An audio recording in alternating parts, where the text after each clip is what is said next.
Hello student, welcome to auto exams. मैं हूं सोनम और आज इस वीडियो में हम कंप्लीट करने वाले हैं आरपीएफ कांस्टेबल भर्ती 2024 के लिए जीके जीएस प्रैक्टिस सेट 2 को कंप्लीट करने वाले हैं। इस प्रैक्टिस सेट में हम 30 जीके जीएस के इंपॉर्टेंट क्वेश्चन लेके आए जो कि आपके आरपीएफ कांस्टेबल भर्तियों के लिए काफ़ी ज़्यादा इंपॉर्टेंट हो जाती है। तो आप सभी लोग वीडियो के लास्ट तक बने रहिएगा अपने सोनम मैम के साथ।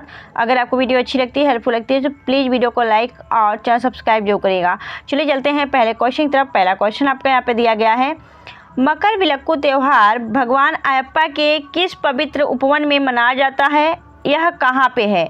तो याद रखना है, जो मकरविलक्कू त्यौहार है यह भगवान अयप्पा के मंदिर में मनाया जाता है। और यह जो आपका स्थान पूछा है तो यह केरल के अंदर है। केरल का सबरीमाला स्थान, सबरीमाला मंदिर जो है वहाँ पे भगवान अयप्पा की पूजा की जाती है। वहीं पे मकरविलक्कू त्यौहार भी आयोजित किया जाता है। याद रखना है, 10 से लेके 50 वर्ष की जो महिलाएं हैं उनका सबरीमाला मंदिर में जाने का प्रवेश निषेध माना गया है। यानी 10 से लेकर 50 वर्ष की महिलाएं अंदर प्रवेश नहीं कर सकती हैं।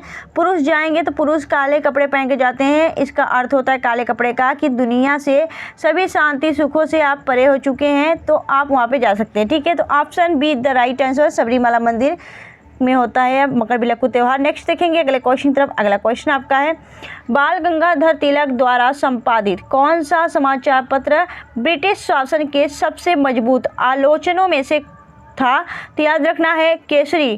केसरी जो पत्रिका थी, समाचार पत्रिका, वह आपके बाल गंगाधर तिलक द्वारा संपादित की जाती थी और यह आपके वर्ष 1881 के समय संपादित की जाती थी। और यह आपको याद रखना है कि जो केसरी पत्रिका थी बाल गंगाधर तिलक की, वह एक मराठी समाचार न्यूज़ था, यानी मराठी समाचार पत्रिका थी। नेक्स्ट देखेंगे अगले क्वेश्चन की तरफ, मराठी भाषा में थी। आगे देखेंगे अगला क्वेश्चन आपका दिया गया है, जैन धर्म के तीसरे तीर्थंकर कौन थे। तो जैन धर्म के जो 23वें थे और 24वें, तो याद रखना टोटल आपके 24 तीर्थंकर हुए जैन धर्म में। 23वें 24वें आपको याद थे। 23वें कौन थे? 23वें थे आपके पार्श्वनाथ और 24वें थे आपके महावीर स्वामी। यह तो आपको पता है, लेकिन आपका पहला, दूसरा, तीसरा, चौथा ये सब पता है। पहले थे आपके ऋषभदेव, दूसरे थे अजीतनाथ, तीसरे थे शंभुनाथ और चौथे कौन थे? चौथे थे आपके अभिनंदन नाथ, फिर सुमित नाथ, फिर पद्म प्रभु। यह सभी आपको याद रखना है। तो यहाँ पे आपके तीसरा पूछा गया तो तीसरा हो जाएगा आपका शंभुनाथ। जैन धर्म के तीसरे तीर्थंकर शंभुनाथ थे। आगे देखेंगे अगला क्वेश्चन आपका यहाँ पे दिया गया है, पांडुचेरी केंद्र शासित प्रदेश की सीमाएं किसके साथ हैं। तो याद रखना, पांडुचेरी की जो सीमाएं लगती हैं वह आंध्र प्रदेश से, केरल और तमिलनाडु, इन तीनों आपके राज्यों से लगती हैं पांडुचेरी की सीमाएं। पांडुचेरी जो है एक आपका केंद्र शासित प्रदेश है, यह आपने याद रखना है, जिसपे आपके फ्रांसीसियों ने कब्जा किया था, फ्रांसीसियों का प्रभाव था। ठीक है, नेक्स्ट देखेंगे आगे अगला क्वेश्चन आपका दिया गया है, भूटिया नृत्य मुख्य रूप से किस भारतीय राज्य में किया जाता है। तो जो यह भूटिया नृत्य है यह आपके सिक्किम में किया जाता है। Sikkim is the right answer. Sikkim की बात करें तो सिक्किम में ही सागा दावा, सागा दावा जो कि एक बौद्ध त्यौहार हो जाता है। सागा दावा, सकोआ, चांडी पूजा सब यहीं पे आयोजित की जाती है। Sikkim is the right answer. Next देखेंगे अगले क्वेश्चन की तरफ। अगला क्वेश्चन आपका दिया गया है, यूरिया का सूत्र क्या है।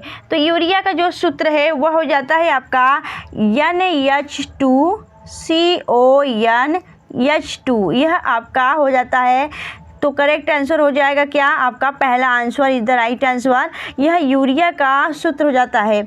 यूरिया की बात करें तो यूरिया जो होता है वह पेड़ पौधे लेते हैं, प्लांट्स लेते हैं यूरिया। जैसे हम लोग मनुष्य ऑक्सीजन लेते हैं ना, उसी प्रकार उनको डेवलप के लिए उनको जो होता है यूरिया वह प्लांट लेते हैं और यूरिया को वह आपके नाइट्रोजन के रूप में लेते हैं। ठीक है, यह आपने याद रखना है। नेक्स्ट देखेंगे अगले क्वेश्चन की तरफ चलते हैं। अगला क्वेश्चन आपको यहाँ पे दिया गया है, भारतीय संविधान की प्रस्तावना में डैश द्वारा समाजवादी शब्द जोड़ा गया था। तो याद रखना है, यहाँ पे ऑप्शन दिए गए हैं, आपको बताना है कि जो भारतीय संविधान है उसमें प्रस्तावना जिसे प्रियम्बल कहते हैं उसमें आपके डैश द्वारा समाजवादी शब्द जोड़ा गया था। आपको याद है आपके प्रस्तावना में सिर्फ एक बार आपका परिवर्तन किया गया है, एक बार आपका संशोधन करके उसमें जोड़ा गया 3 शब्द, समाजवाद, पथ निरपेक्ष और अखंडता। यह कब जोड़ा गया था? तो यह आपका करेक्ट आंसर हो जाएगा 42वां संविधान संशोधन 1976। तो यहाँ पे option D is the right answer. 42वां संविधान संशोधन 1976 में एक बार अब तक प्रियम्बल में जो प्रस्तावना था उसमें संशोधन किया गया था भारतीय संविधान में। उसमें आपके क्या जोड़ा गया था, 3 शब्द जोड़े गए थे, अखंडता, पथनिरपेक्षता और समाजवादी। ठीक है, आपका ऑप्शन डी राइट आंसर हो जाएगा। नेक्स्ट देखेंगे अगले क्वेश्चन की तरफ। अगला क्वेश्चन आपका दिया गया है, भारत का सबसे लंबा बांध कौन सा है? तो भारत का जो सबसे लंबा बांध है वह हो जाता है आपका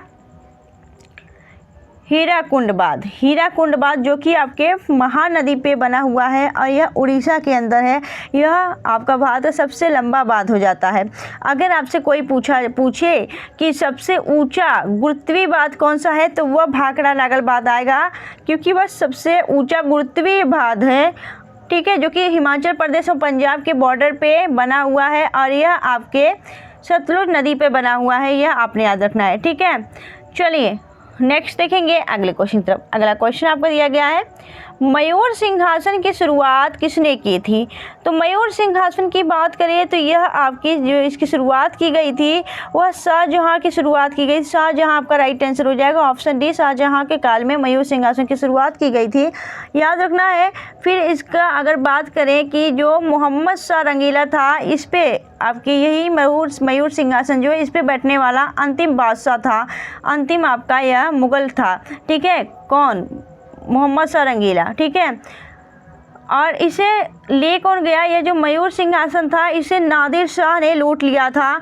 और 1739 में करनाल के युद्ध में नादिर शाह ने मोहम्मद शाह रंगीला को हराकर यह आपका मयूर सिंहासन लूट लिया गया, याद रखना है। जो कि नादिर शाह को क्या कहा जाता है? नादिर शाह को ईरान का नेपोलियन कहा जाता है। ठीक है, चलिए आगे देखेंगे नेक्स्ट क्वेश्चन की तरफ।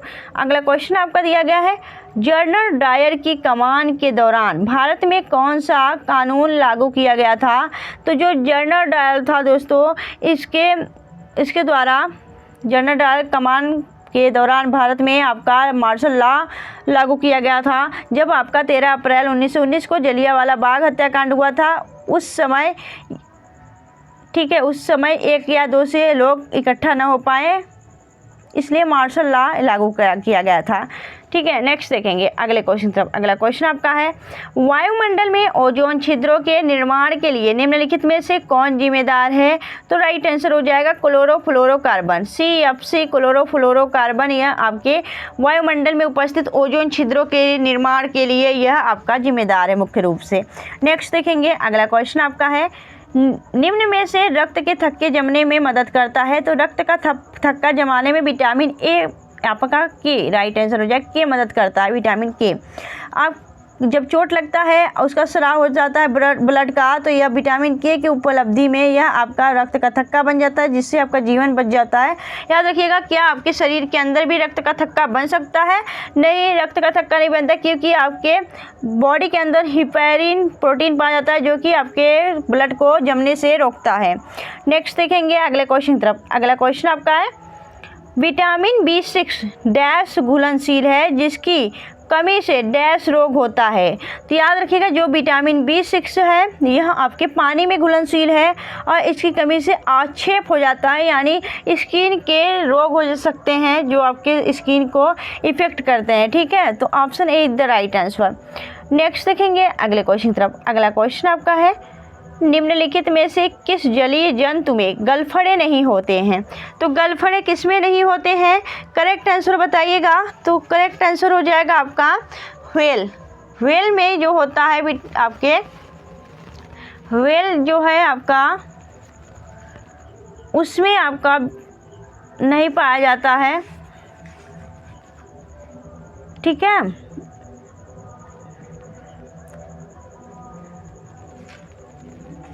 चलिए नेक्स्ट देखेंगे, व्हेल में नहीं होता है या गलफड़े।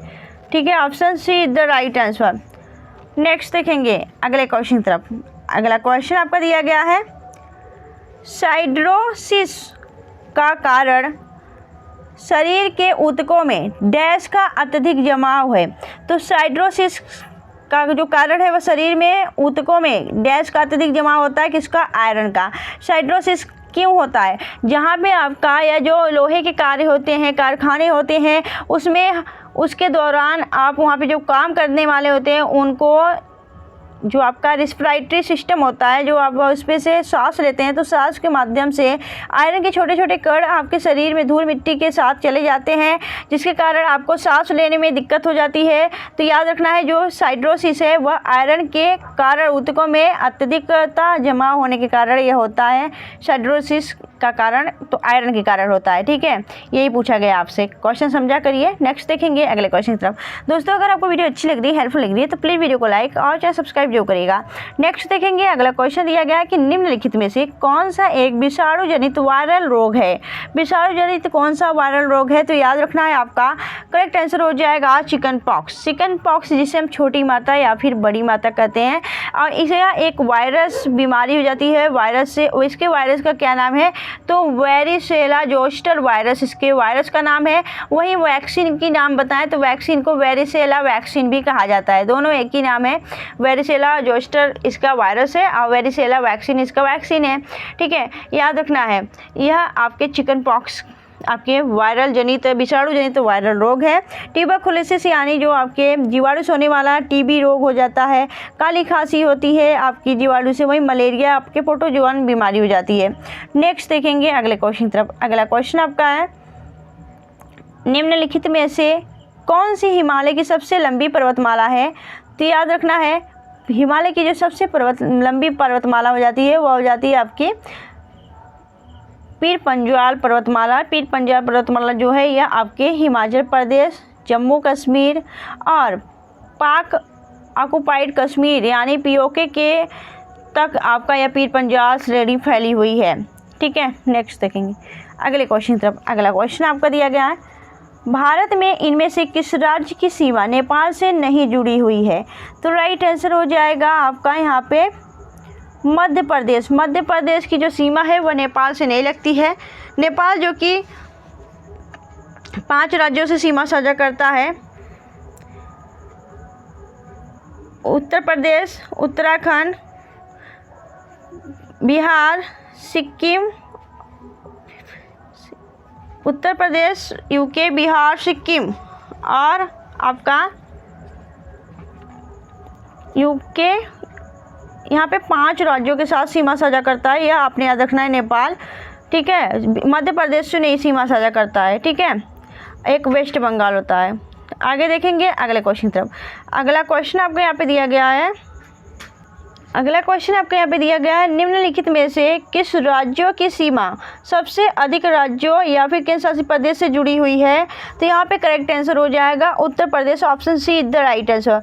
उत्तर प्रदेश जो है आपके 8 राज्यों के साथ सीमा साझा करती है, प्लस एक आपका यूटी जो कि दिल्ली और 8 राज्यों के साथ सीमा साझा करती है। टोटल आपके, ठीक है, 9 से साझा करती है उत्तर प्रदेश। आपका राइट आंसर हो जाएगा, यह सबसे ज़्यादा राज्यों के साथ सीमा साझा करती है। आगे चलते हैं नेक्स्ट क्वेश्चन की तरफ। अगला क्वेश्चन आपको यहाँ पे दिया गया है, सिंधु घाटी सभ्यता की सबसे महत्वपूर्ण विशेषता क्या थी। तो सिंधु घाटी सभ्यता के जो लोग थे वहाँ पे उनकी जो महत्वपूर्ण विशेषता थी इनमें से कौन सी थी। तो यहाँ पे राइट आंसर हो जाएगा ईंट के बने भवन।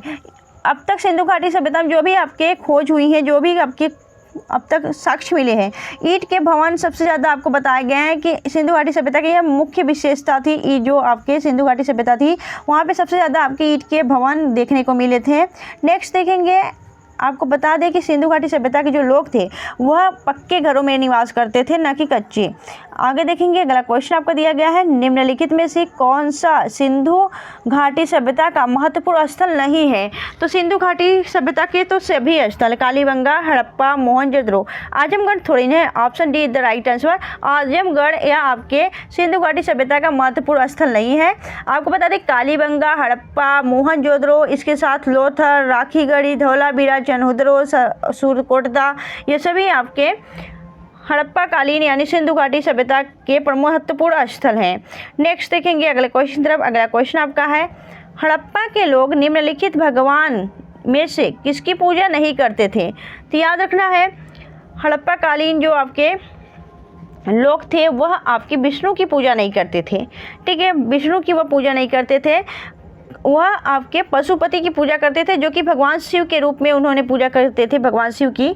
और वह पशु, पक्षी, वृक्ष, इन सभी की पूजा करते थे। सर्प, अग्नि, ठीक है, सबकी पूजा करते थे, बस विष्णु की पूजा नहीं करते थे, ठीक है। यह जो आपका स्वास्तिक था, स्वास्तिक जो ऐसे आपका बना हुआ होता है, स्वास्तिक जो आपका था, यह कहाँ से मिला है? तो याद रखना है स्वास्तिक आपके मोहनजोदड़ो से ही मिली हुई थी।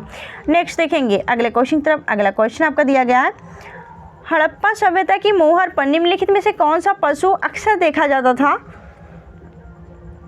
राइट आंसर हो जाएगा आपका बैल। बैल इज द राइट आंसर। बैल जो था वह मुहर पर आपका सबसे ज़्यादा देखा जाता था। हड़प्पा सभ्यता के जो मुहर थे, हड़प्पा सभ्यता के मुहर का प्रयोग व्यापार के लिए किया जाता था, और यह आपका साक्ष्य जो था मोहनजोदड़ो से मिला था, ठीक है।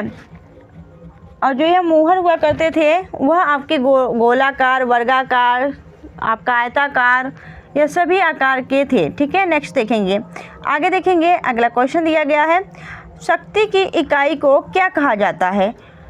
शक्ति, ठीक है, पावर। शक्ति की अगर हम बात करें, शक्ति क्या है? तो कार्य करने की जो समय है, वो कितना कार्य कितने समय में हुआ है, वह आपका शक्ति कहलाता है। और शक्ति को हम P से प्रदर्शित करते हैं, दर्शाते हैं। P बराबर W/T होता है, याद रखना है। तो P की आपसे पूछा गया शक्ति की जो इकाई है क्या होता है? वाट आपका राइट आंसर हो जाएगा। शक्ति की असाई मात्रक है वाट। नेक्स्ट देखेंगे अगले क्वेश्चन की तरफ। अगला क्वेश्चन आपका दिया गया है, इलेक्ट्रॉन वोल्ट एक इकाई है। इलेक्ट्रॉन वोल्ट एक इकाई है, तो किसकी इकाई है? तो याद रखना है ऊर्जा, ऊर्जा की इकाई हो जाती है इलेक्ट्रॉन वोल्ट, ठीक। नेक्स्ट देखेंगे अगले क्वेश्चन की तरफ। अगला क्वेश्चन दिया गया है, दिगंबर संप्रदाय इनमें से किस धर्म से जुड़े थे या संबंधित थे? तो जो दिगंबर संप्रदाय के लोग थे वह आपके जैन धर्म से संबंधित थे। जैन धर्म की बात करें, जैन धर्म आगे चल के आपके दो, आपके एक दिगंबर और एक श्वेतांबर, यह दो भागों में बट गया था।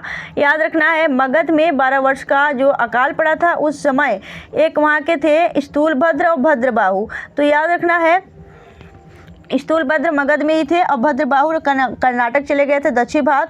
भद्रबाहु जो जिन्होंने दिगंबर को अपना जो कि नग्न रहने वाले,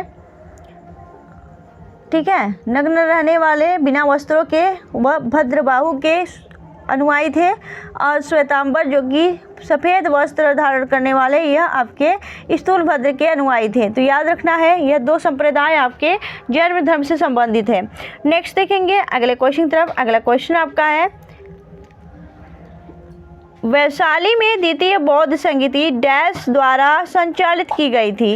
याद रखना है, वैशाली में आपका जो यह द्वितीय बौद्ध संगीति हुई थी वह कालाशोक के समय में हुई थी, कालाशोक, ठीक है, आपका राइट आंसर हो जाएगा। 4 अब तक कुल 4 आपके बौद्ध संगीति हुई थी, ठीक है। पहला राजगिरी, दूसरा वैशाली, तीसरा पाटलिपुत्र, चौथा आपका कश्मीर कुंडलवन, ठीक है। नेक्स्ट देखेंगे अगले क्वेश्चन की तरफ। अगला क्वेश्चन आपका दिया गया है, गौतम बुद्ध का संबंध निम्नलिखित में से किस गढ़ से था? तो गौतम बुद्ध जो थे वह शाक्य कुल के रहने वाले थे, उनके पिता शाक्य कुल के थे, ठीक है। तो वह शाक्य के रहने वाले थे, आपका राइट आंसर हो जाएगा ऑप्शन ए। भगवान बुद्ध की बात करें, भगवान बुद्ध ने आपके उनका बचपन का नाम क्या था? भगवान बुद्ध का बचपन का नाम सिद्धार्थ था, उनके पिता का नाम शुद्धोधन और माता का नाम महामाया था, ठीक है। उनके पुत्र का नाम भी पूछा था, पुत्र का नाम राहुल था, यह भी आप याद रखिएगा, जिन्होंने बौद्ध धर्म की स्थापना की है, याद रखना है। नेक्स्ट देखेंगे अगले क्वेश्चन तरफ। अगला क्वेश्चन आपका दिया गया है, मानव के दुर्व्यापार का प्रतिषेध भारतीय संविधान में डैश के अंतर्गत निहित है। तो याद रखना है, जो यह आपका मानव दुर्व्यापार का प्रतिषेध दिया गया है यह आपके आर्टिकल 23 में दिया गया है। 23 आपका राइट आंसर हो जाएगा, जिसमें आपके ब्लास्फेमी का प्रतिषेध किया गया है, यानी कि ह्यूमन ट्रैफिक जो आपके मानव है उनको आप किसी भी सामान के तरीके से आयात निर्यात नहीं कर सकते हैं। ह्यूमन ट्रैफिक पे रोक लगाया गया है और यह आपका राइट आंसर हो जाएगा ऑप्शन डी। नेक्स्ट देखेंगे अगले क्वेश्चन की तरफ। अगला क्वेश्चन आपका दिया गया है, हाल ही में किस राज्य सरकार ने श्री कृष्ण गमन पथ बनाने की घोषणा की है? तो राइट आंसर हो जाएगा उपयुक्त दोनों, यानी मध्य प्रदेश स्टेट और राजस्थान स्टेट, इन दोनों राज्यों के सरकार ने श्री कृष्ण गमन पथ बनाने की योजना क्या घोषणा कर दिया है, यह आपने याद रखना है। तो यहाँ पे दोस्तों यह सारे इंपॉर्टेंट क्वेश्चन थे, हमने यहाँ पे 30 जीके जीएस के इंपॉर्टेंट क्वेश्चन लेके आए थे। तो यह आज की क्लास आपको कैसी लगी आप हमें कमेंट सेक्शन कमेंट करके जो बताइएगा। अगर आपको वीडियो अच्छी लगी हो, हेल्पफुल लगी हो, तो प्लीज़ वीडियो को लाइक और चैनल सब्सक्राइब जरूर करिएगा। मिलेंगे आपसे नेक्स्ट वीडियो में ऐसी बेस्ट कंटेंट के साथ। तब तक के लिए bye bye and thanks for watching, keep smiling.